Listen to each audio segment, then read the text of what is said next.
Welcome to the Bearded Naked Podcast. I'm Gareth Johnson, and this podcast series is a conversation with Matt, the Bearded Naked Yogi. In this six-part series, we're exploring the Vrittis, the fluctuations of the mind. Matt, welcome. How are you, Gareth? How's it going?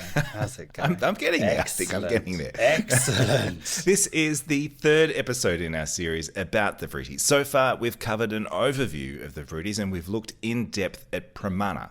What are we tackling in this episode? So in this episode, we are coming to the second of what we can call the canonical Vrittis within yogic philosophy, which is viparaya.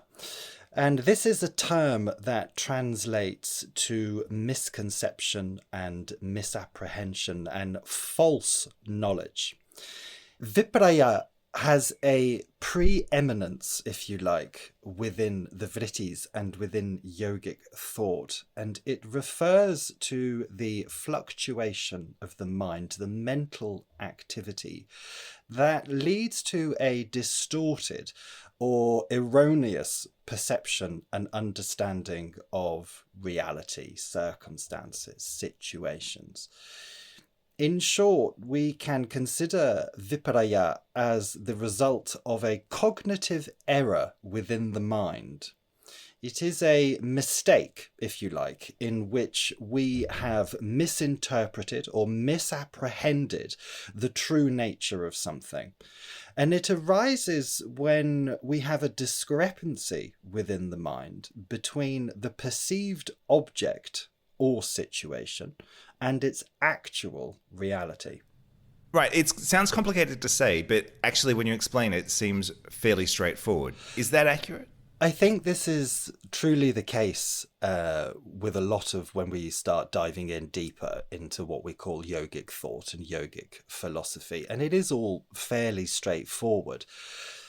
I think where a lot of us might get confused with all of this is that we are talking about the nature of the mind through the natures of the mind. We are examining how the mind operates using our own mind as the examining tool.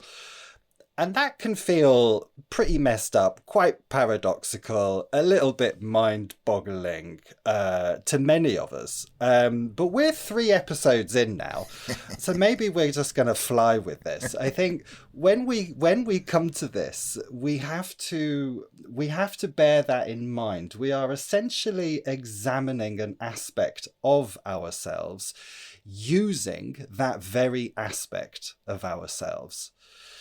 So, according to yoga philosophy, when we come to viparaya, there are 5 main types of this particular mental function or fluctuation to be considered. And the first of those types is known as samshaya, and that translates as doubt. Now, samshaya refers to doubt or uncertainty within the knowledge that we are acquiring here. It is a state of not being sure or even having an indecisiveness about the true nature or the reality of something. It's fairly straightforward when you think about that word doubt. We've all had that experience. Perhaps we can kind of weave that into that sort of gut instinct or intuition. It's fairly black and white, whether or not you doubt something or you don't. It's such an interesting point about we're using the mind to question everything the mind sort of sees and perceives. It's very much like, you know, an unreliable narrator telling a story, isn't it? We know this person lies, but here they are telling us the story of what we're expected to believe. And I think that's a really lovely way of putting it, an unreliable narrator. And I think if you can, use that kind of phrase when dealing with one's own mind, there's an awful lot about the mind that we can trust. And there's an awful lot about the mind, as we're going to see within this series, that perhaps is a little bit dodgy and we probably shouldn't take it too seriously. And so you've touched on samshaya, doubt, and that's one of the 5 main types of viparaya. I'm not quite saying that right, but let's go with it. What other forms of false knowledge do we need to be aware of? So the second one is known as avidya, which translates quite simply into ignorance. And avidya is a fundamental concept within yogic philosophy, and it is often acknowledged as the very root cause itself of viparaya, misconception, misapprehension here. Now, avidya is actually a vritti in and of itself, and it is also an aspect of the vritti of viparaya, and we'll pick up on that in a minute. Now, avidya is the ignorance or the lack of true knowledge about the nature of ourselves, circumstances, situations, and of course, reality itself. Avidya leads to a misidentification of the self with our physical body, with the mind itself, our thoughts, our feelings, all of these vrittis, and also a misidentification perhaps with objects external to ourselves. And this all has the impact on the mind of really distorting our perceptions and understanding of reality. Avidya is also one of the 5 kleshas, which are known as the poisons of the mind. And that's something we're going to look at in season 3, which is a bit of a shameless plug there for later on this year. When we're talking about that perception question, I guess there's an example of that body dysmorphia where... Absolutely. Yeah, so it's just like what you see in the mirror isn't reality. Absolutely. Absolutely. I think that's a very interesting kind of example to use. We never see ourselves as other people will see us. We are looking at ourselves through all of these vrittis, through all of our perceptions, misconceptions, through the state of mind that we may be in that day. We're looking at ourselves through a set of biases that may be cultural, familial, put upon us by society. How many of us can ever say that we've looked in the mirror and seen the reality in front of us? Okay, so what's the third form of false knowledge that we might encounter? So the third form of false knowledge, according to the vritti of viparaya, is actually viparaya itself, misconception.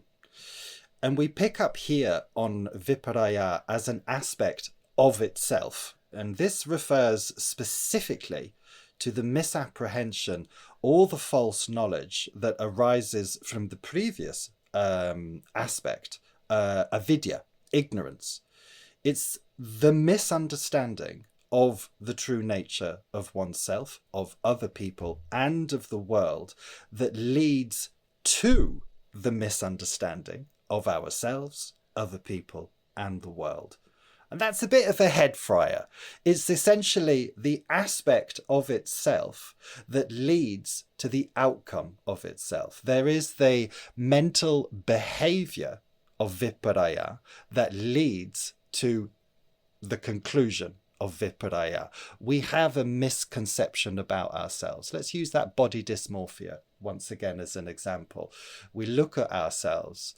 The action within the mind of then saying, we look at this, we look like that, I don't like this, I don't like that, etc., leads to an embedded pattern of thought, of fluctuation, that each and every time you look in a mirror, the same narrative continues. The same story feeds in and of itself. And further distorts itself somehow. Like it's a never-ending cycle of shit. Lovely. And what's the fourth form of knowledge that we should be looking out for? So when we come down here, we are looking at the 4th aspect of viparaya, which is known as shabda janya. And this translates as verbal testimony. And this is quite an interesting one. This refers to the knowledge gained through the testimony of others, or relying solely upon the words of others. Within the yogic philosophy, it is considered to be a very weak form of knowledge because it can be subject, again, misinterpretation, bias, incomplete information. And to be honest, I've always struggled with this particular one myself. And if we look at it in terms maybe of modern language, it is literally the behavior of the mind that takes someone else's word for it. And that it being the knowledge that we seek. And I've always thought that that's a fairly dangerous path to go walking down. You know, there's a huge amount of information in the world. There's a huge amount of knowledge within the world. And I guess what Shabda Janya invites us to do is, let's not take someone else's word for it. Let's go and find out for ourselves here. And that's one of the big drivers behind all of this. Don't take your mind's word for it. Go and experience the situation. Go and find that knowledge for yourself. I've watched a lot of Law and Order, and in the courtroom, I think we'd call this hearsay, so it would be inadmissible. So we can take that for what it's worth. Inadmissible. Yeah. It's inadmissible evidence as for reality. Oh, I love the way you can weave this into modern things. I don't think I've ever seen an episode of Law and Order. All right. So there's one more form of false knowledge. What's that? So the last form of false knowledge is smriti, which is memory. And as we touched upon in episode 1, smriti is also a vritti in and of itself, though here it is defined a little more as the knowledge that is gained through our memories or recollections. And as we said in episode 1, whilst memory is a very valuable tool, it can also, or it is extremely fallible. And it's prone to distortion, leading to a complete misrepresentation about past events and experiences. We're going to have a much more thorough examination of that in episode 6. It's probably the vritti that personally I find the most interesting, purely because it's the most mind-boggling when you sit there and actually use the mind to examine this aspect of the mind. But memories, like all these forms of false knowledge, are really sort of tricky subjects to get your head around. How can yoga help us to navigate through all of this?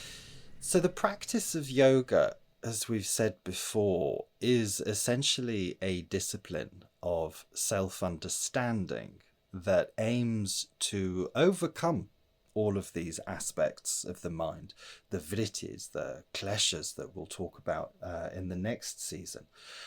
And it aims to do this by cultivating a very deep level of self-awareness and what's known in yoga as discriminative knowledge, or viveka.